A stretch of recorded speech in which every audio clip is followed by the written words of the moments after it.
CBS News has obtained internal federal documents that say that the Biden administration could allow some Palestinian refugees to enter the United States. Now, this plan would provide a safe haven for certain people looking to flee Gaza. CBS News immigration reporter Camilo Montoya-Galvez was the first to report this scoop. Camilo, what more do we know about this plan and who exactly it would apply to?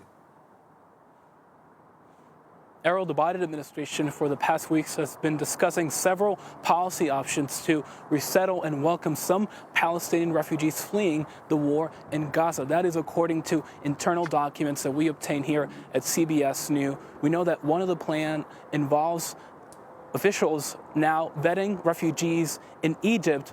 These are Palestinians with American citizen or resident family members who have been able to get out of Gaza and vetting them there in Egypt and then processing them into the U.S. under the traditional refugee resettlement program. Another proposal, Errol, involves getting additional Palestinians out of war-torn Gaza and then processing them again as refugees. We understand that this potential eligible population is fairly narrow and relatively small, but they would come to the U.S. through the refugees status, and that would allow them to access permanent residence here in the U.S. It would place them on a pathway to U.S. citizenship, and also importantly would make them eligible for refugee resettlement benefits, including food stamps and housing assistance. And Camilo, the plight of these refugees has really captured international attention.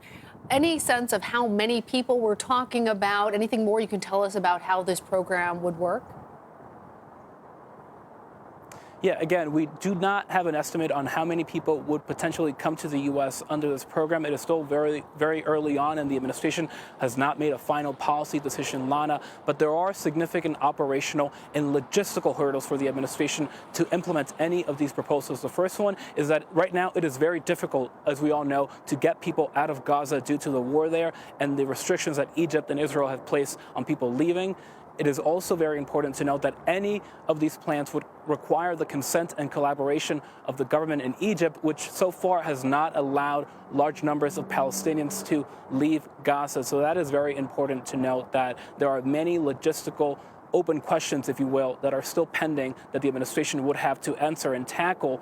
But we do understand that if these plans come to fruition, the U.S. Embassy in Cairo would play a major role in processing these refugees. Well, Camilo, it is notable still, though, because it would mark a significant shift in U.S. policy and practice. What implications might this have then for the Biden administration, considering there's still a lot of details to figure out leading up to this year's presidential election?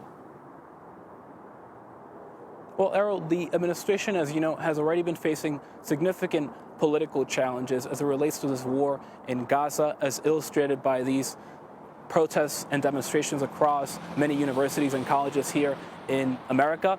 But it is also important to note that these proposals would also pose political challenges for the administration, additional political challenges. One of them would come from Republicans. Republican lawmakers have already responded to our reporting here at CBS News, saying that they oppose the resettlement of Palestinian refugees, claiming that they are anti-Semitic and that they may be terrorists or potential national security risk.